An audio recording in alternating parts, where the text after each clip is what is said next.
Every story has an ending. Does our quest to play the top 100 courses in 10 years have a good ending? I'm Nish. I'm Jim. And we're here to guide you through this golfing journey. This is the Top 110 Golf Podcast. Bonus episode, Zen Golf. As some of you may know, I recently had a club fitting, which was an amazing experience, and I am very happy with my clubs. However, I have had 2 rounds out on the grass, and that has left me questioning my ultimate choice of clubs. Jim's been with me the whole time, and we've been at the sim, and I don't think I'm exaggerating by saying I have been nailing it on the sim. However, Agreed. we played that round first, didn't we? And I was actually thinking about what the return policy was and how clean the clubs need to be to go back. Now, I think I do have the answer to this, which is what we're doing today. So we're joined by Will Stubbs, and Will is the MD, no less, of Zen Green Stage. Yep. And they're over in Sheffield. So I think he's going to be able to shed some light on what's going on. So first off, Will, hello, glad to have you on the podcast. Yeah, thank you for having me, guys. Now, before we delve into my awful golf, we'll start a little bit by finding out about your golf journey and how you got into golf. My father's a golfer. He was a golfer, and then he got into golf as the industry. And there's a picture of me which I've got on my wall actually, naked at the top of the mum and dad's stairs with one of those plastic golf clubs. It's a classic. This wasn't last week, was it? So, I've been playing golf since I could walk, basically. But then when you go older, you get friends and stuff. I stopped playing golf, stopped playing football, stopped playing everything else. Got into skateboarding, and it wasn't until I was sort of 15 or so when I was like, right, I'm gonna try golf. I don't know why. I think it was me and my brother used to live across the road from a little par 3 course. It's like little, if you're from Sheffield, Gray's pitch and putt, everyone knows it. And we used to sneak on there, and then we used to take like a handful of balls, chuck them down, play wherever you can, and then the guy used to come out the hut and used to just run, grab your balls, and then into the woods, and then you wait for him to disappear back on. So that was sort of me getting back into golf, and then from there. Introduction into golf was based around thievery. Thievery. Yeah. I suppose that's the skateboarder in me, the anarchist. But yeah, I think from there it's just play, and then from there we used to go to Beeshif just down the road, play golf there. Same again. There's like a road, and then there was an abbey, and then you could sneak on the 4th hole. So we used to sneak. It's bad, this, isn't it? There's a lot of sneaking. There's a lot of sneaking. There's a lot of sneaking. But where have we come to? Well, we're a group of thieves. I'm sorry. No. So we feel like you need to confess. I feel like this is confession. It's a confessional booth, isn't it? The microphones. It's these. If it didn't have the new branding on this, then I'd be, it's the new branding. But yeah, from there then it was just playing. We used to just, and then we got a membership at a local golf club, and then fell in love with trying to become like elite golfers, and then that took us down that journey, and then women and alcohol came into it, and then you forget about it, and then you come back into golf when you realise that you want to spend time with your best friends without having a phone, without looking at it every 2 minutes, without worrying about work, but and having those 4 hours where you can spend with your friends, and all you're doing is cheering each other on. It doesn't happen in any other sport. So our job is to try and make golf more accessible, more engaging, and more real. And sort of that's my journey now. And sort of it's aligned back to my passion, which is trying to make people enjoy this game. And to be fair, if you said to your friends, like, fancy coming with me this weekend, it might rain, it might not rain. We're going anyway. We're going to be out for 4.5 hours, maybe 5, depends how bad. You're going to be frustrated. You're going to be frustrated, and you're going to have 20, 30 kilograms on the back of you, and you're going to walk out in the countryside. People would tell you to F right off, wouldn't they? You're also going to spend about 40 quid on golf balls and lose them all. Exactly. And then spend time looking for your mate's balls, for him to then walk off as soon as your ball goes into the rough, and you're just like, all right, I see how it is. It's actually insane, this sport, isn't it? Yeah, it's madness. Why do we it's love total it? madness. But yeah, I think it's the connection and I think that COVID showed that. Well, it's the only place you could actually meet up with your pals, wasn't it? 100%, 100%. Yeah. That's why I started playing again. Yeah, yeah. So I suppose that's my journey in sport. Thievery, sneakery, and frustration. frustration, Furthermore. and then just wanting to spend time with people. Yeah. Yeah. Here, Will. I think there's a lot of stuff you probably said there that I reckon at some point that'll resonate with a lot of people. Mm. And there might be little bits that'll resonate, but as a whole story, I think that whole thing does, because you're just like, actually, I want to be, you're out in nature, green. Like Yeah. humans love the color green anyway. It like brings peace and things like that. And I mean, that doesn't happen on a golf course, to be honest. You don't get the peace. However, you need something to balance the anger. Yeah. But yeah, I mean, I should also point out that where we are sat within the green, which we'll get onto in a minute. But the actual green bit, and I mean, the backdrop's Look at the setup. The pretty backdrop is amazing, isn't it, Jim? Yeah. Yeah. I mean, I'll do it now. I'm sort of pinching myself that we're actually even sat here.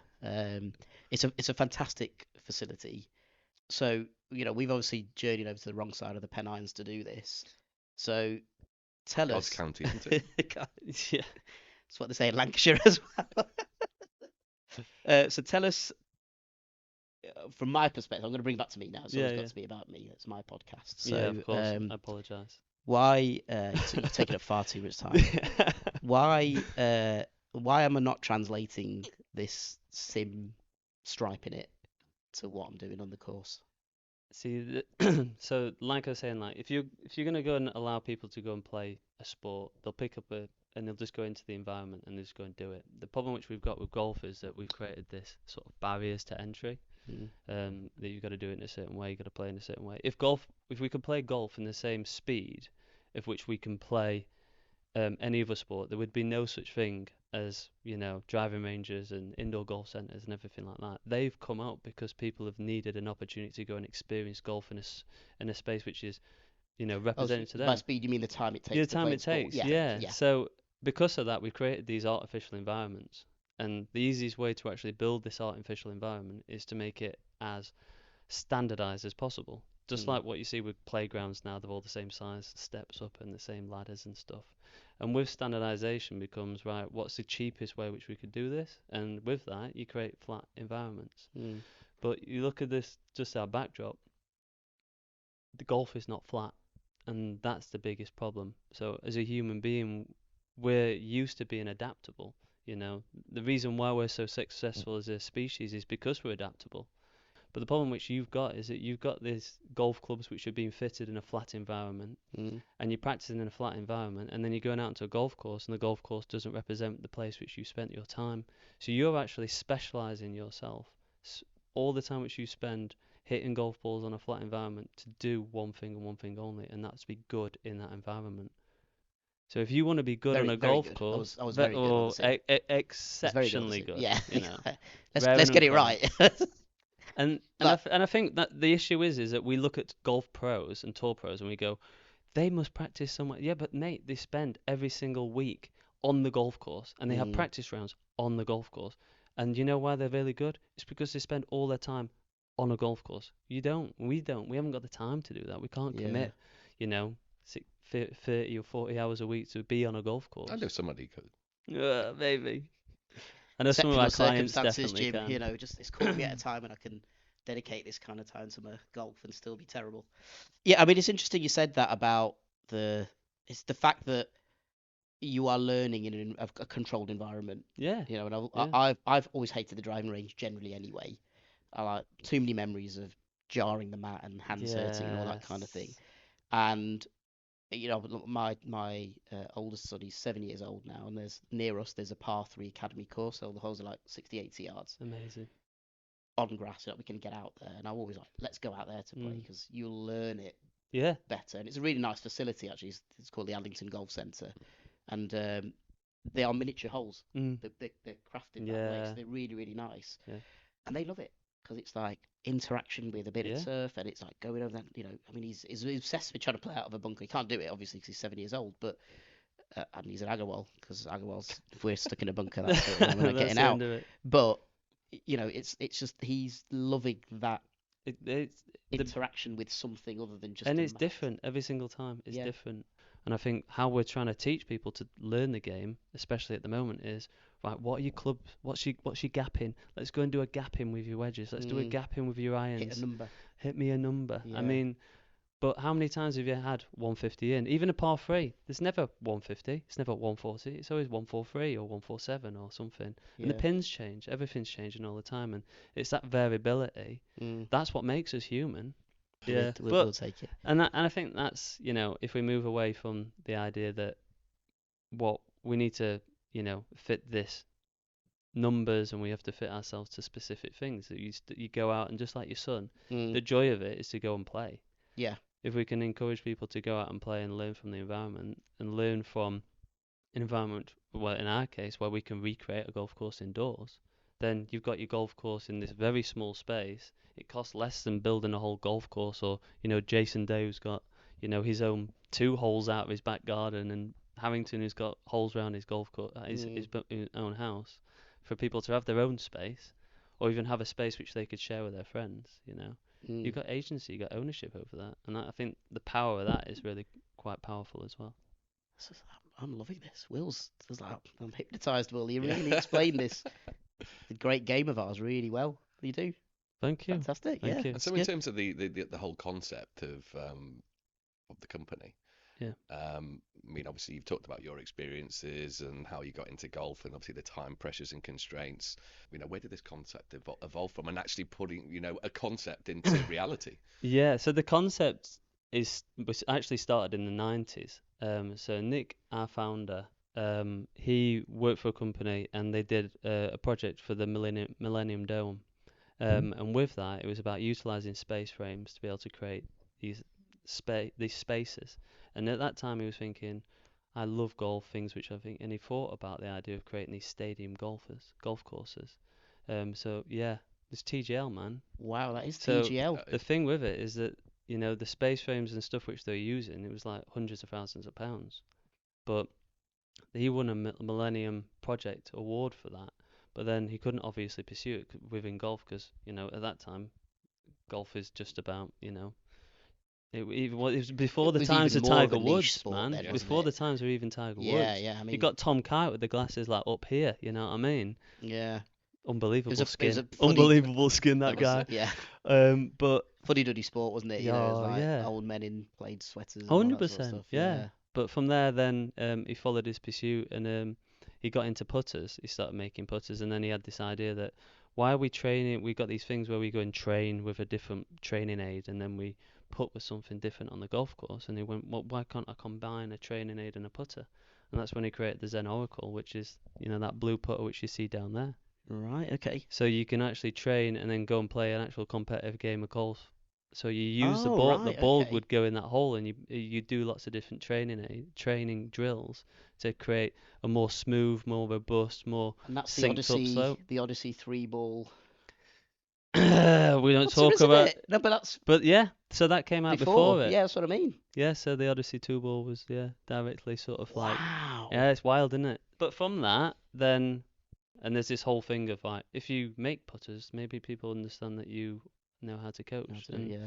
he started working on tour and working with people like Stenson and stuff like that. And then he was going out to, major championships and working with them on the greens and go around the course and practicing and stuff. And then they'd come back to the studio, over which we had before at Rotherham, and it was just like literally AstroTurf on the floor. But that was what everyone did. And he was just like, what we're doing over there and on the course is not matching what we're doing here. And when we're doing stuff here, we make a breakthrough here, it's not going onto there. And it just couldn't get his head around it.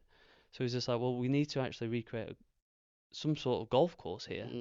So basically, him and my younger brother made a green stage out of wood and basic pieces of things which they could make. And you're side to side, and it could go up and down. Basically, what you see with our sort of competitors now. And it was just very rudimentary. But with that, then started the idea that this is a space where we start recreating some experiences from the golf course.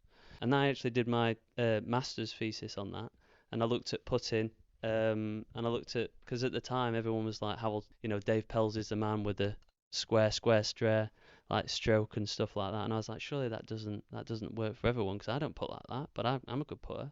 So I did some research, and it was like, right, how good can you? And what we found was that actually everyone's got a totally different stroke on every different slope, but everyone's super consistent at that slope.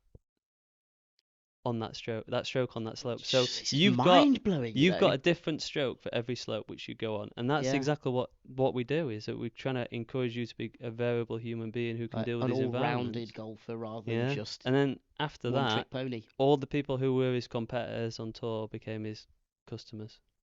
So Wow. then they all started saying, I need this, you know. And Right. 2016, Phil Kenyon was like, I see this as the future. Can I have a green stage? Yep, of course you can. So installed one at Formby Hall, and then 2017, Sky Sports got in touch and went, we're doing something called the Open Zone. We think it might be quite good, but it's going to be pretty boring if we're just hitting shots off a mat. Mm. We've seen your thing. Can you do it so it works outdoors?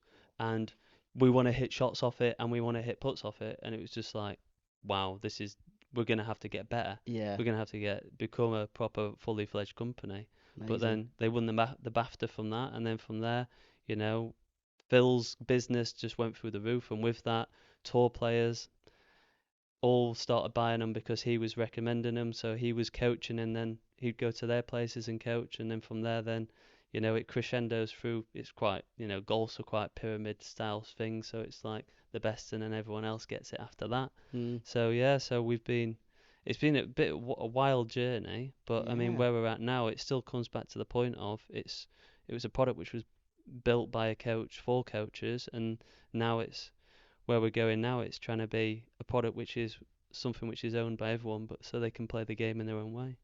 Wow, that's amazing. What a story that is. Yes, That we've got a is- deep why behind why we do this. Yeah, I think, absolutely. yeah, and I think there's a lot of companies now which are emerging and doing stuff, but I think I don't believe that they actually understand why they're doing it. Like, Yeah. we've got a theoretical underpinning for how people learn, like motor control and everything, like, and the head person behind that is actually a professor at Sheffield Hallam, who I studied under. But how we understand human learning and stuff and motor control is grounded in everything which we design with our And products. is that then your background?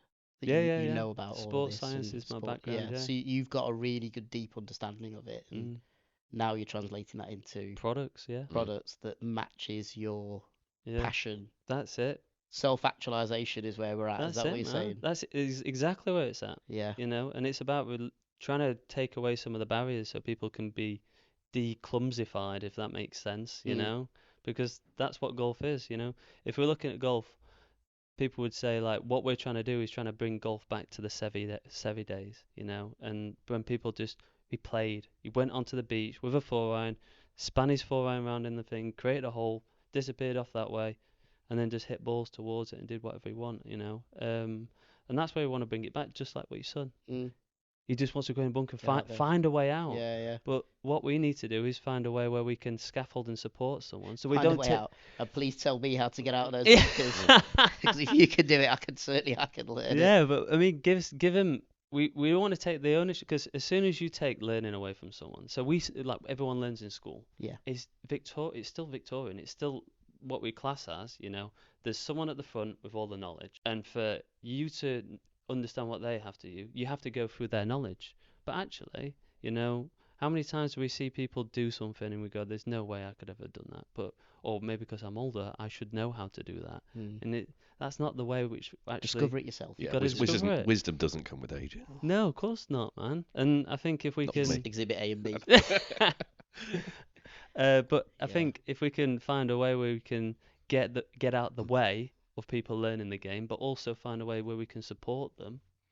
Yeah, I mean, I think there's a couple of things we've discussed over the course of the podcast, actually. Most recently, I remember we spoke to Ellis Courtnell, 15-year-old guy. He's Cheshire Under-16 champion, and he's like, nailing it at the moment. He's living out of his dream, that kind of thing. And it was interesting chatting to him because there was very much a lot of it was numbers driven. Yeah. He had this big whiteboard, had a load of numbers on there. He was using a GC Quad, sorry, and that's giving him his numbers. He's looking at his spin rates and things like that. He's looking at the distance it's going. He's inputting all this stuff into some, I think it's called up games or something like that. Yeah, up game. And it's numbers driven. And I also remember going back a few more episodes, we were talking about Bryson, and I love the guy now because I think Yeah, he's doing yeah. so much good stuff for Mate, golf and awareness and social media and his things like that. decision to go onto YouTube and actually allow people to Amazing. understand who he is was It's such a good. changed. It's been. It's probably transformed his personality. I in honestly golf. think if it wasn't for him doing what he's doing, I don't think Liv would be at the point where it is now with the discussions. He's the because flag bearer, he's, isn't he? mate, when he turned Yeah. up and he won the US Open and people are like screaming for him to win it, Yeah. rather than screaming for Rory to win it, Yeah. that doesn't What a happen change much, that is. man. That Yeah. doesn't happen much. Well, it was interesting with Bryson. Me and Chris both felt the same. We didn't like Bryson because it was like he was trying to break golf, Yeah. crack Turn it. it into some sort of Yeah, deterministic like, model, that's it. World's strongest man type thing. Yeah, hit him as far yeah. as possible. This and- many eggs a day, and you takes a shot off your swing. Yeah, your- I'm like your I'm a handicap. sophisticated golf robot, that kind of thing, Yeah. But actually, like I get it. Everyone's looking for a way just to hit the Mm. ball consistently and know Yeah, where you're gonna man. hit it, and I understand all of that. Mate, that's the art of golf, though, isn't Well, it? it's, The art. it's a science, isn't it? Yeah, and I sports, suppose it's that, isn't it? That's what we were grappling with. I mean, Chris were grappling with the whole. There is that scientific element. We can't get away from that. We're in that era. Mm. But actually, there is also the artistry of golf. There's Yeah. the magic of golf. Yeah. There's Listen the to European Ryder Cup team. Mm. Every 2 years, they Yeah. still keep bringing out Seve Ballesteros, right? yeah. That's probably going to happen for the next 50 years Yeah, man. because he was an artist and people relate. Like, Yeah. actually, they can't relate to. That's the problem. It's like he had something. And I that's the can't scary go and thing, learn isn't it? that touch. Yeah. Like he just had that in him, Mm. and that was from being on the beach and Yeah, whatever. of course it was. I think the beautiful thing where we're at now with golf is that we've gone through this big cycle. You know, the 10,000 hours that came, and hopefully that's gone. You know, because that was just murdering people. And we've come to this full circle. We're actually now probably moving back to the point of a, you know, hopefully a Seve coming through, where Yeah. people actually turn up and, you know, if you look at Sheffield, like the best thing which he's got is that he swings it his own swing and finds his own way to do it. And the same thing with John Rahm, he's got a club foot and he takes it back halfway, you know. And gives it a right oh old wow, rip, woof. doesn't he? Yeah. But it's about finding a way to get the ball the right distance, you know. And that's what you look at Scotty, and he's so good. But he uses numbers in that way. Yeah. He hits a shot and he guesses the number Right. Okay. rather than you know. And you see him there. You stick his strapman down on the range, and they hit a shot, and you go, "Oh, 217, And he's, bam!" And he's a yard or he's on two it. out. And there's a way which you can use data, and there's a way you can't. You can way you should use data is don't use data is go right. I'm gonna gap my clubs, and I'm gonna hit my club for whatever Yeah. distance it is, regardless of what environment I'm in. You know, and then if you look at Bryson, it's like humidity and everything, and the wind, and it's gonna dimples of the take this golf off, ball and but and it's gonna come Epsom out this salts. lie, but he's trying to make a deterministic thing to make, and but he's doing it in his own way. But he's Yeah. doing it he's still taking environmental data, and it's adjusting it based on where it is. And you listen to him, and even when you watch Phil on, Phil, there's that famous clip, mate, isn't it? Yeah. yeah, mate, if Yeah, you but watch, he's got the Zoyce there. did He's you got watch the that? Bermuda. Yeah, have you seen the? Is it all of this, isn't it? That's so Or funny, you that, go isn't it? full Dustin Johnson. You go, one thing you got to do when you're hitting a fade, Yeah. gotta make Gotta sure make it sure you hit the fades. fade. You In can the use process data in of whatever changing way my you want to mind. use it, can't you? It's Just using it in a way which doesn't constrain you. It should give you more opportunities. That's what I Well, think. also, I mean, and I'm after your opinion, I suppose, on this now. Because do you feel like we're getting to the point where we're being conditioned? Numbers are your friend. That's it. Because you look at, I mean, I've got one on my Garmin distance watch and all that kind of Yeah, thing. If yeah. I don't have it or the battery runs out, Feel weird. I feel lost on the Yeah, golf yeah. course. I don't know how far it is to the green. Yeah. I learned by just going, "Where's the 150 marker?" Oh. Oh, mate, what does that look like Yeah, to was you? Is it- that another yeah. 30, 40 yards back forwards? You know, and it was all guesswork Yeah, yeah. and a little bit of feel and fluke and and whatever. Yeah, I suppose that is going I out mean, of the game, isn't it? Yeah. It's one of those, isn't it? I think that by having numbers, we can accelerate learning Mm. because it's an objective measure of where we see ourselves, and it's then.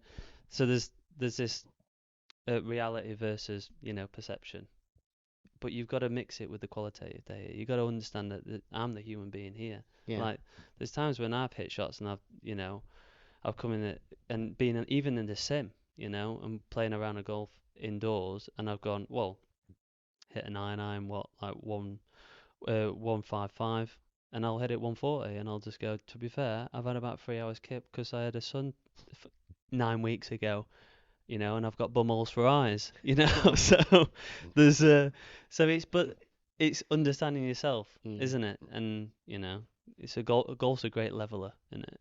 Oh, absolutely, it is. But obviously, we talked about the way that golf has changed over the last 20 years in terms of, the way people practice using the science of sport as well. How does that really reflect in Zen and what you're doing? I think the key thing is it's got to be representative information. Everything which we do is about recreating a representative experience. It's got to experience the same as the golf course. It's like people say, like if we're looking at training, a perfect example is a balance bike versus stabilizers. So there's actually a recent study done by actually my professor on this, which is quite interesting. So they've got a group of kids, put them on balance bikes. They've got a group of kids, put them on bikes with stabilizers. The old traditional method, make it safe, make it stable, take out the variability, take out the chaos. Take out the risk. 100% of the kids went on to ride the bike who were on balance bikes, who came from balance bikes. And the ones who were on stabilizers, 75% of them learned to ride a bike. So 25% of kids who had the more stable, more structured route into learning to ride a bike failed. 25%. That's big failure, isn't it? I'm invested in this story because Aaron will not get on his bike. Will he not? No, he needs to stabilise. I've got a bar that I have to run behind him on a bike. It's just like didn't sign up for this exercise. it's just a nightmare. But he won't do it with the younger one. We've got him on a balance bike. There you go. Perfect example. Yeah. And I think straw polar too, obviously. There you go. Yeah. But if Wow. we're talking about golf training, we need to move away from the getting too focused in on the numbers and but more focused in on the environment. And if we can have an environment which recreates a golf course, we're taking away that the gap between the chasm. It is a chasm between the driving range and the golf course, because the biggest problem is you go and hit your drive, and then first hole at Beechcliff is like this uphill, and you might hit. You can be 150 yards away, but you're going to be hitting a 7-iron rather than a pitching wedge, And that's the artistry of golf, and that's where we need to help people. We need to give them an opportunity to learn the variability of the game. And if we actually take the green stage or the swing stage as an example, we're the balance bike for golf. We're taking you away from a structured environment where people would say, simplify it, make it structured, make it easier, and then make it harder. No, make it harder straight away. We're human beings. You know what I mean? If you push me, I'm gonna get back up. I'm gonna be bopping around. If I start falling down a hill, I'm gonna be running down the hill. Yeah, I think things are hard to learn. It's not as we're finding out. Yeah. Can anyone?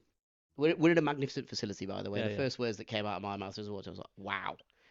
It is amazing, and it's the backdrop created. You mentioned this backdrop that we've got behind us. If anybody's on the audio version, if you go in the video version, you'll see it's the go see us on hole, YouTube. isn't it?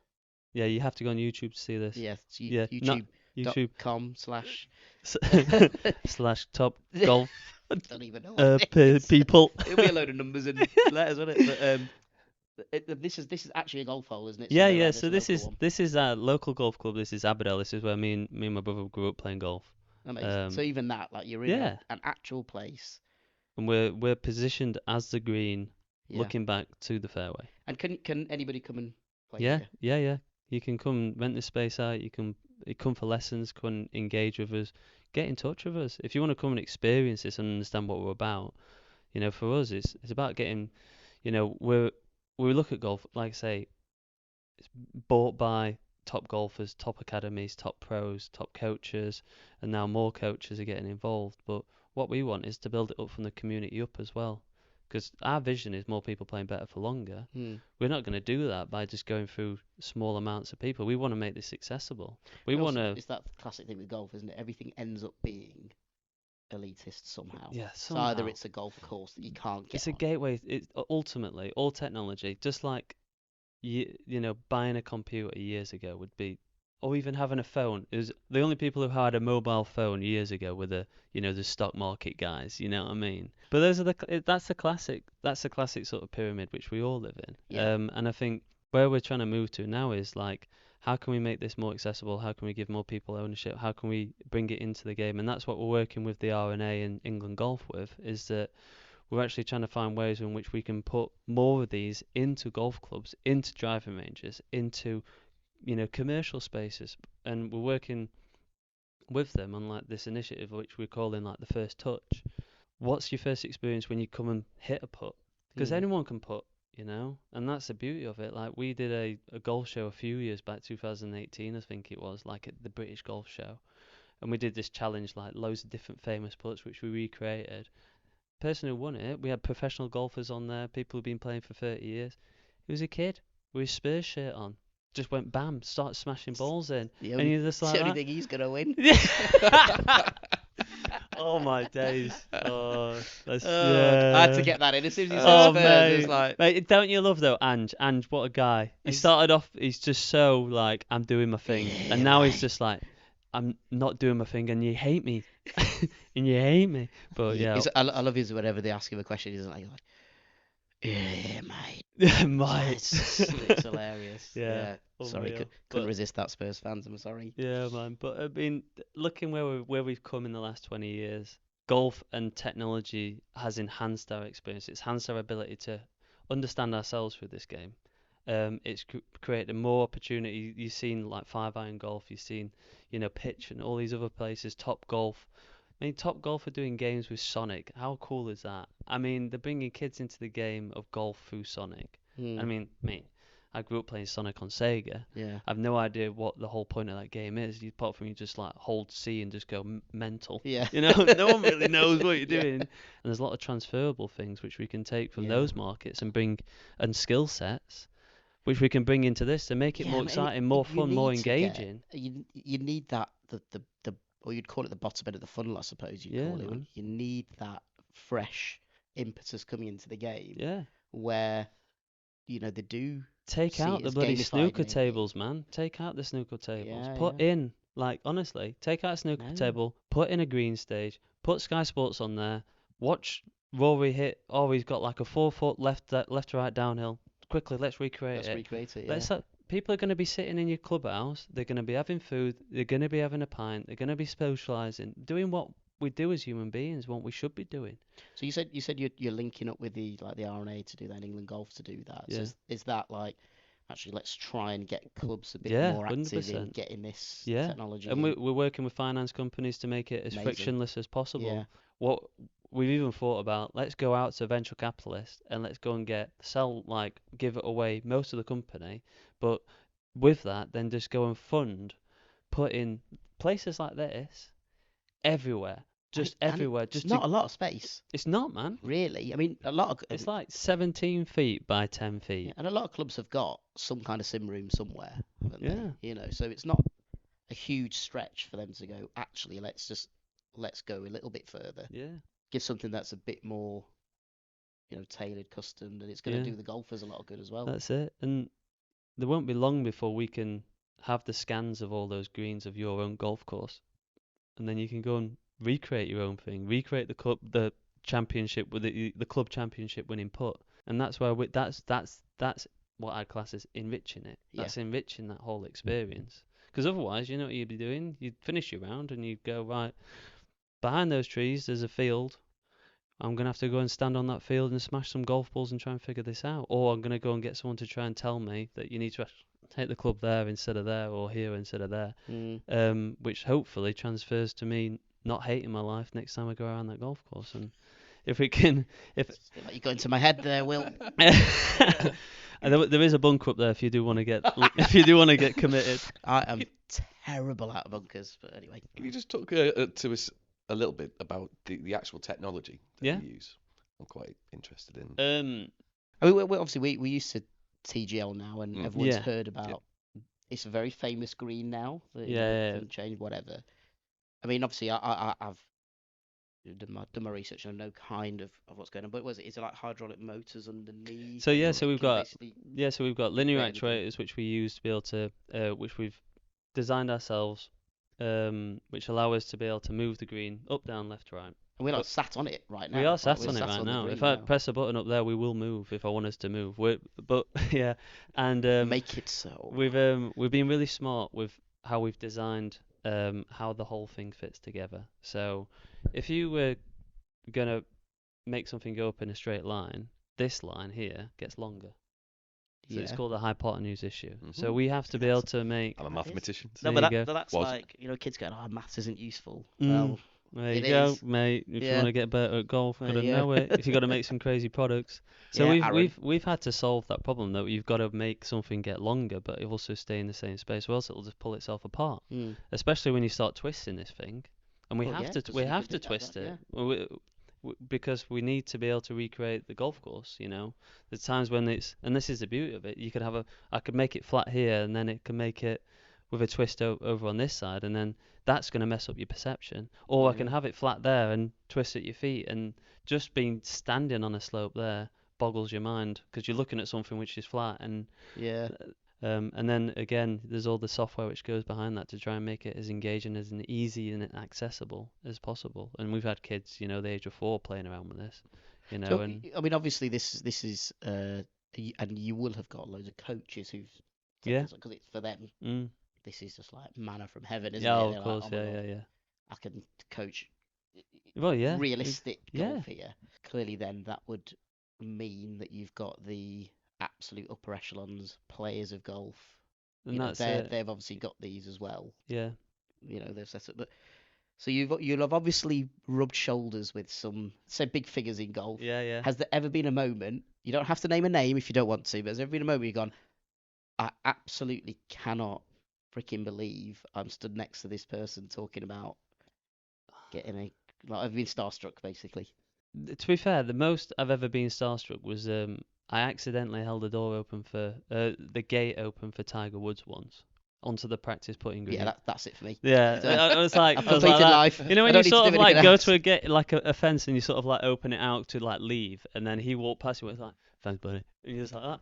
He spoke to me. I was like that. Oh, all right, okay. He still has that effect on. Yeah, of like, course he's he does, such man. a colossal figure in Unbelievable. this game. But the thing which you see is that you're like, there's a lot of golfers out there, and when you see him on TV, and I suppose it's the same thing when you're talking about Bryson. When you actually meet them, you just go, he's just a human being. Like Bob McIntyre. Oh my God, what a brilliant Looks human like a being. really fun guy, doesn't he? Brilliant. Like me and my brother actually went and installed his green stage a few years ago. Great. Up on the west coast of Scotland, in a little thing behind his mum and dad's house, mate. How many Behind people his are mum doing and that? dad's house on the golf course, which he grew up on, and his mum and dad, unbelievable. His dad Dougie, greenkeeper there, and we actually went to play some holes and stuff with him. Played a round of golf with him, and it's just he's the most down to earth human being, but he is, and they are all just human beings at the end Yeah. of the day. They've just got this ability to go from where they went from good to great, and then great to ridiculous. And I suppose we were talking about this before we started, and our game of golf is most people started very young. Yeah. You get this early grounding, don't you, around golf clubs and etiquette, and you're Yeah, talking to adults I all think the that- time. And I yeah. suppose you are being subconsciously you're being brought up in an environment where you're supposed to be a nice person. Yeah, for sure. Yeah. I mean, you compare it to, football, and, that's probably why I fell out of love with football, because most of the time there's someone screaming at the sideline, and that's sort of like sometimes probably what some elements of golf coaches is like, I mean, Tiger you have Woods' to do mum it was in this. pretty heavyweight with Phil Mickelson at times, I think. Yeah, But she but- used to call him Hefty. yeah, Instead of sort of, Lefty. yeah. Like, oh, God. But man, Like but heckling mum. Like, Mum, shut up. Just yeah. leave it. But alright? I think and we were talking about rugby. Rugby is another great one. Like people go and smash each other for 80 minutes, Yeah. and then they clap each other off the pitch. Shake Oh, hands and yeah, have a beer Have a afterwards. beer Yeah. afterwards. Sorry about that, mate. yeah. So, How did you have it? yes, yeah, that's it. Yeah, finger up the bum when the line up. Someone actually got done for that once, didn't Yeah, they? yeah. Australian Rugby Oh. League, I think it was. Maybe. Yeah, yeah. Wild, but yeah. I Great think, sport though. Yeah, yeah. To be fair, but Just off it's- the back of England beating France, and me and Jim were there. What so a game you know, that what was. game. Were you? Yeah, No yeah. way. Unbelievable. My mate were down It there. was actually a good atmosphere. For It was once. good Yeah. fun. We There's some could French probably- people behind us. We're having a good. Yeah, and that's Afterwards, another we're having a good thing. laugh. Not at the time, we're like, That's "Oh, God, we're another gonna thing. lose this." Think about it. Like you're sat there with a load of French people sat behind you. Hmm? Do that in football. It's chaos. Can't do isn't that. it? No, it's could- just there's got to be a But ruck. why? I mean, Why? Why? Always my question. Boring. You're all boring. In terms of when you have a customer and they come to you and say, right, this is what we want. Obviously, there's a slight bespoke element to it, but obviously the technology is going to be relatively consistent. Yeah. I mean, what would the average fit out look like, and It how long depends. does So, it take to? like I said, like our three sort of distinct customer as potentially, realistically, it's like it's coaches, it's country clubs, Mm. like say golf clubs, but it's realistic, it's country clubs. Yeah. And then it's private individuals. So each one of them will have a slightly different spec based on what they want. Some country clubs or like indoor special sort of venues will have something like proper crazy, where they'll have like a green stage and then a swing stage in front of it, so they're not impeding on one or the other. Some of them, for say like a private member, will have a private individual will have their golf room like this, and they'll have it set up so they can play a full round of golf indoors. So they'll have a strike area embedded into the turf, and then they'll still have their putting turf, so they can go and hit into the sim, then move the ball, and then hit some putts, and then practice. But yeah, there's been some wild ones, and there's been some really wild ones, and then there's been some straightforward, pretty boring ones. But I mean, what do we want to know about? Clearly, the wildest The one. wildest Um, What's ones, been yeah. like the one where you gone, the whoa, what is this? probably the most insane one, which is yet to be completed because it's half of it's underwater or still being built, is on Sindala Island, so Where's that? in Saudi Arabia. Right. Okay. So those words straight away say to me, money's no object. Yeah, exactly. That So they've got some of our biggest. can you make this gold plated? Basically, That kind of yeah. thing. So they've got sim this side, they've got doors that side, The and sim that backdrop's not a side. golf course, the There's- moon. Yeah, exactly. And they pull doors up and hit off that way, and then they play this way, and then they've got all the technology. It's ridiculous. But they've got 6 of them, not just one of them. So 6 what of we're them. saying here is bigger picture. Live Golf really has taken golf to the masses in Saudi Arabia. It may. I mean, To be fair, I mean, that's just bonkers, isn't it? it is wild. It is wild. But at the what a same time, mad is setup that is. there's you look at there's some like private individuals who've just gone fully all out. They've Yeah. gone right. I'm having 3D system in here. I'm having the green stage. I'm having it full swing. I'm having force plates put in here. I'm having camera systems. I'm having augmented reality. I'm You like, just like, what why do don't you just play off, build a mate? I golf play off course? 8. Build a golf course around the back of your house. Yeah, and you've got it approved. well, exactly. To be fair, actually, we had a meeting with someone a few weeks back, and he was looking at building his own outdoor green, and it was going to cost him 80 grand. And he says, well, I could put a sim and a green stage and have a full golf course, any golf course in the world, essentially, indoors in my barn for Wow. less price than Wow. building an outdoor synthetic green and only Yeah, really yeah. want to use it. The problem as well with that outdoor synthetic green is that, after a while, you've learnt all the putts. Yeah, absolutely. It's You're one green. bored, aren't you? Press randomizer on that and you've got a new green every single time. Yeah, 'cause I mean that's the beauty of golf, isn't it? It's the visual bit of the golf. I mean, Mm. we're getting it now because we play signature holes at the golf clubs and things like that, and you'll stand on a tee Mm. and you'll go Woof. like that is a feast for the eyes. Yeah. And we were talking off camera, and Chris would be gutted that he isn't here, but Silith, Still, what a course!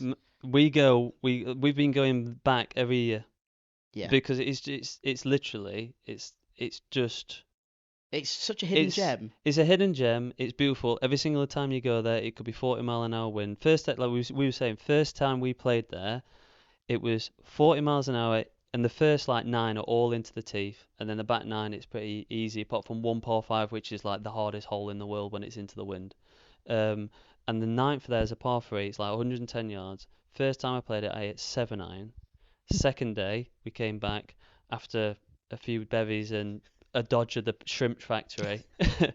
And if you've been there, you know exactly what I'm on about. The smell of the brown shrimp. Wow, when the wind changes, you don't Love want the it. smell of brown shrimp in the morning. But yeah, and then you hit a sandwich the next day. But that's the beauty of golf, isn't it? That you stand there going, That's you can't look by variability. numbers.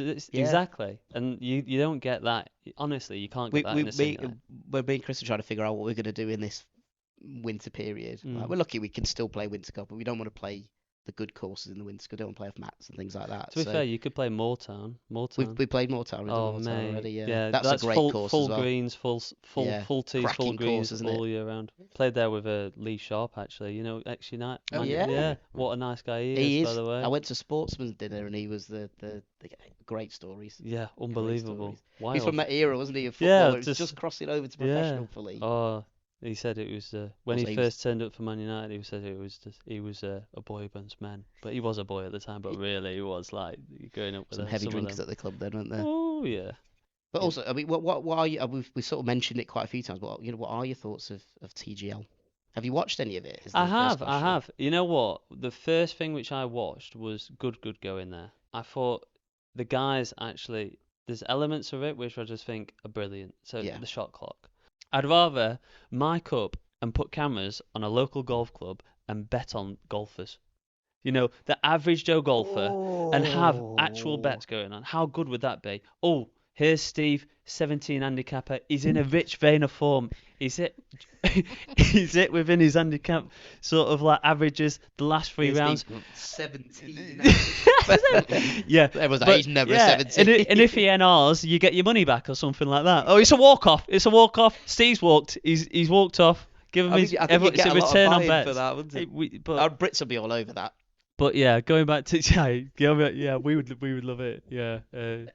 Or you could take it Look to at this old Macau. guy. There's no way. Oh my God, he's Yeah, yeah. striped it 250. Yeah. How's he done that? Yeah, We've all got that there's one shot in this. with the guy with the big beer belly and stuff Yeah. like that. Yeah. But jumping back to TGL, I think the idea where they've got it, I think is brilliant. I'd love to see, like, for me, we could do TGL in this rectangle here. Yeah. And I understand that they've got to do it as like it's a full arena sport, because I think that it needs that gravitas. And I think what they've done with the green is brilliant. You know, they've used a twisting thing, and they've done it in the right way. In sense, instead of going right, what we're gonna do is we're gonna do, 5 famous golf courses, and we're gonna recreate them virtually, and we're gonna try and make the environment Yeah. fit that. And actually, why don't we recreate something which isn't in this whole world? We've imagined these golf holes. Exactly, Yeah. and that's what I So- was talking about before. Let's take the inspiration from the video games and bring it into this, because Yeah. actually we can actually create some transcendence of skills from a different domain into ours, which actually might help it make more fun, more engagement. So I think that element there is brilliant. I think they still got some work to do in terms of the launch monitor stuff. Yeah, they've Like, not worked, have they, properly sometimes? yeah, But have they got? Because I know that they play off real turf, don't they? Yeah, And do those? they don't move. They don't move. They're But- just flat yeah, and static, are they? they're just flat. So I feel like So that's like they've not gone the whole. yeah. So I feel like they should have just given us a phone call on that Tiger. one. Yeah. There's a chap who held Um, the door open. It's not here. too late. Yeah, You yeah, might mate, need if to you get back fancy in it. touch with him Um, to change how TGL. Yeah. Yeah, that's- but the one thing which they have got, which is quite good, is that in the bunker they've got like a lip which goes up and down. Which is I've quite cool. seen that, yeah. But the pitching. So I can remember seeing, is it Bubby? He had like 2 pitches, and he had to go from a closer pitching area where you pitch into the screen, and he pitched it and he went like 40 yards off back at green, and just like he's like that. I can't turn dude. around and be like this Yeah. is rubbish, but There was a fascinating moment that just came out this week from TGL. So I follow their Instagram feed. yeah. I've not watched anything because Mm. just the timings and stuff like that. I just never got around. I got too busy on the podcast.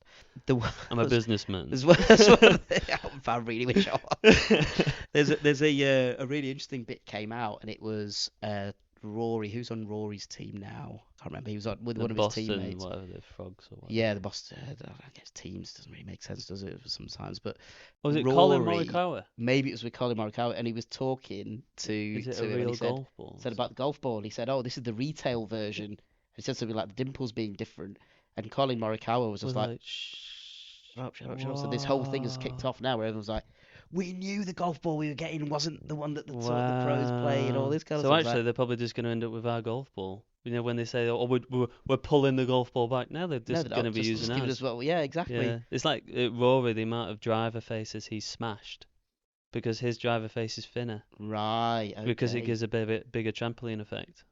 Wow. You ain't buying his driver, but then again, I'd rather have a driver which works than one which I can. Well, I And mean, I even got a tour van around the corner, with the you know, which amount, I can go and yeah, grab a new exactly, one. with the amount your driver costs. Yeah, exactly. Yeah. But you know, looking back at, you know, in terms of bringing a virtual environment into a sporting environment and competitive environment, one of the things which the good guy said is this doesn't feel like golf, but it feels like a different sport, and that's what I quite liked about it. I like that.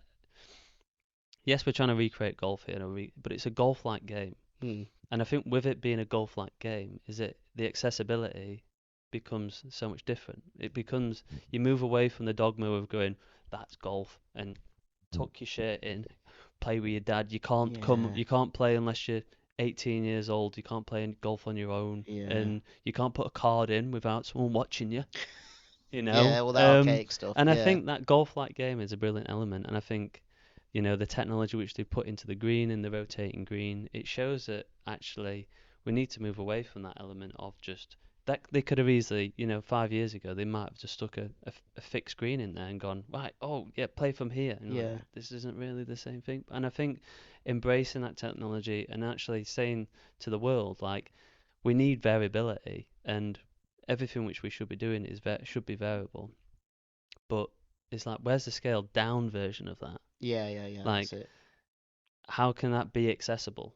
You'd have to have like 40 sims all playing to like 5 or 6 or 7 different greens, which are all rotating and changing.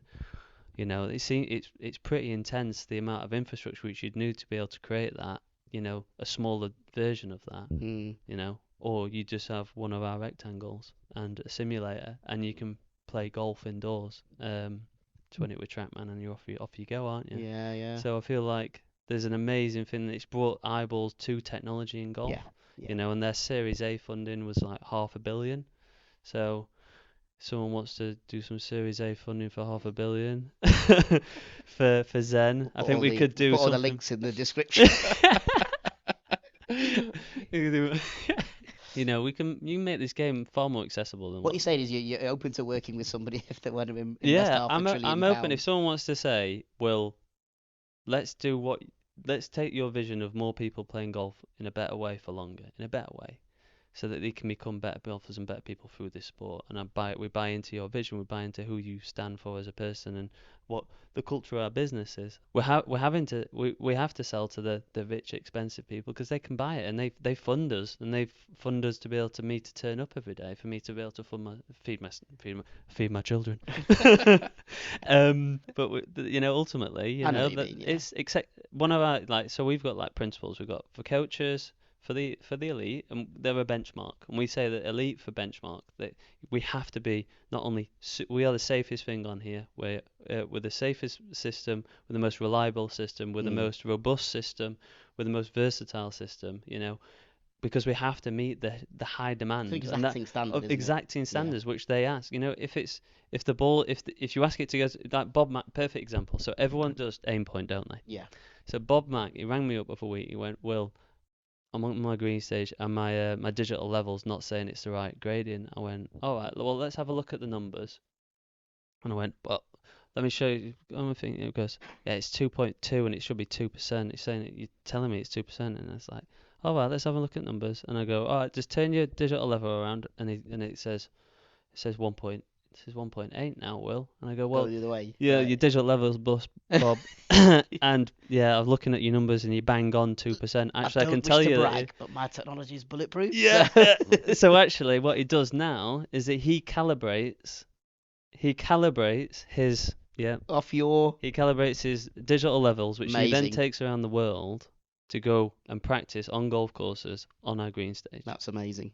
Yeah. Well, I mean, we walked in, and the feeling you got straight away was just, you know, it's like it's warm, it's welcoming, but then also as we started talking, that kind of thread of, as corny as this sounds, but a thread of golf and like wanting to do it for golf Yeah. It's our definitely golden thread. runs through from It's our speaking golden to both thread, of you. I man. know Craig's off camera, and he's just making sure everything's running smoothly on the. He's video and just stuff like stealing that, all the but- content. It's all going on. Yes, I've been watching it. No, but it was lovely sort of walking in and seeing it. And like I said, my first impression was like, wow. And it was like first question up on the stage was like, can anybody come and do this? Mm. Like, Yeah, yeah, man. yeah, you can. Yeah.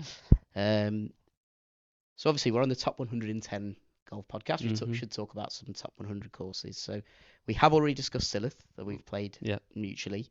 Great course. It's been getting a lot of traction recently. I don't know if you've noticed, but I it's been haven't. going higher up in some Nah, it should be. rankings. And It's a special I think place. I think the NCG rankings had it up as 23, which for a Yes, course that that's feels about right. 100 quid to play That feels about right. is amazing, isn't Think it? about some of the courses we should be in front of that as well. Yeah. Like, It was a cracking course. But what would you say is your favourite of the top courses that you've played? Because I think you've played a Yeah. few. yeah, Dornoch by a mile. Dornoch, Yeah, right. it's just a special place. So we've got a green stage there at the Highlands University. And I went up there to do some support with them and talk about future development with them. And sort of missed this bit off the conversation which we had before, but like I was like, right, I'm in Dornoch, I've got to go and see the golf course, just go there. So I went and it was like snowing, like literally snowing. Right. And then you could look one way and it's just golden skies, and then that way just snow, and I'm just like, what is going on here? What's this And the weird gorse place is I'm coming in? out, yeah, and then go and You managed to still like get work- out. It was like, yeah. So the next day, so I finished up with the guys, and then the next day they were like, oh, they were like, oh, you're gonna go and play, and I was like, I've got a 9-hour drive, I've got my hamstrings are already screaming at me, and I've got jeans on actually at this point because I've already sort of written off in my mind that realistically, not gonna play. I'm never gonna get invited. It's Royal Dornoch. How am I ever gonna get on that place? But one, you forget you're in Scotland, and everyone, if you want to play golf, you can play golf. You know what I mean? Unless you're playing at Trump National or Turnberry or something. And two, the guy who was there, he used to be the assistant pro there. So he was like, "Oh no, I'll take you out." So I was like, "Amazing." At this point, I'm still thinking. He was like, "Yeah, 200 quid is nothing for a top 100, top 10 course in the world." I'm like, "Yeah, it's still nothing." I'm like, "Yeah." So I walk into the pro shop. I've got my jeans on. I've got my trainers on. And he's like, "Yeah, go on." So I've got Apple Pay out just with eyes closed, one of them ones. Boop. And I've actually still got the receipt in my bag, and I can actually pull it out for you. 15 quid. Yeah, Playing that's sickening. Royal That's Dornoch sickening. with jeans on. Because that's in like the top 3 or 4 courses in the country, isn't it? Yeah, I think it's still in the top 10 in the world. Wow, you played it for 15 15 pounds. quid. I'm a Can't Yorkshireman, play. so it's anything for Happy 15 days, quid. We're yeah. laughing, aren't we? Apart Yeah. from a pint. But We've been down to London just recently, so it's 15 quid a pint, it's fine. but a special place like, and I've always thought this is like, whenever you play a really great golf course, every single par 3 just leaves a massive stamp on you. Like they're not only challenging but beautiful, and they're like a real benchmark for the rest of the course. And every single par 3 there is just ridiculous. Like the second hole, like if you miss the green, it's on a pyramid. If you miss the green right or left, you're gonna have a terrible time in there. You know what I mean? And pick the ball up. yeah, on. yeah, 100%. But the architecture Oh. of the whole place is just beautiful. It's like I was saying earlier, I think it's like 9th or 10th hole. It's a par 5. It's coming back along the sea, and the architecture of it, like if you go down the left-hand side, you're flirting with going onto the beach and going out of bounds, but it's got these little undulations, and you hit that, bam, that golf ball's gone. And on the right-hand side, you've got these big, deep undulations, and if you if you bail out, you ain't got the bottle. You hit it into one of those sides, it's fine, but you'll end up in the bottom of this. You'll have a shot where you probably can't hit a wood onto the green because you can't see it, and 2, you're gonna have to launch it up to go out and on. Wow. And it's just it's a special place. Yeah. And like I say, like I walked on with jeans and with trainers on to go and play with top 10 golf course in the world. Amazing. It's that's just as an experience, but also just amazing. All those things lead to it, don't they? Yeah. In that experience, we Yeah. talk about après surf as well, but après golf and Après just golf, all baby. that kind of Après golf. I mean, I think the fact that you drive up 9 hours, that adds to it. Yeah, It heightens the 100%. anticipation, and then it I mean, it it might delivers. even be more than 9 hours. I can Yeah. remember getting into Scotland and going, "Oh, I'm in Scotland," and it was like another 7 hours. I was like, "Oh my goodness." And the golf delivers. So Yeah, oh, wonderful. 100%. Yeah, I think I gather we've got an open invitation to go and play at Royal Dornoch, according to Chris. So we'll very much looking forward to playing that. Yeah. Yeah. Apparently, if you Unbelievable. close your eyes when you pay, it's £15. Yeah. Can you imagine? Just rock up and go, I've heard this trick. I've heard this Right. trick. You get eyes gonna- closed, it's Apple gonna- Pay. 1,500 quid. What's going on? No, to be fair, I think it's still probably the cheapest, like in the top 10 in the world. Wow. So like, I think at the max it's probably 200 quid or something. Which I mean, That's still all right, isn't it? For a top 10 course in the world, yeah. it's ridiculous. And Yeah, some of the courses that they are looking eye-watering, but yeah. But Well, Will, thank you for your time today. no man, that was thank you so much for having me. Incredible, absolutely incredible. Look, everybody listening, watching, please do both because you can see this amazing backdrop that we've got.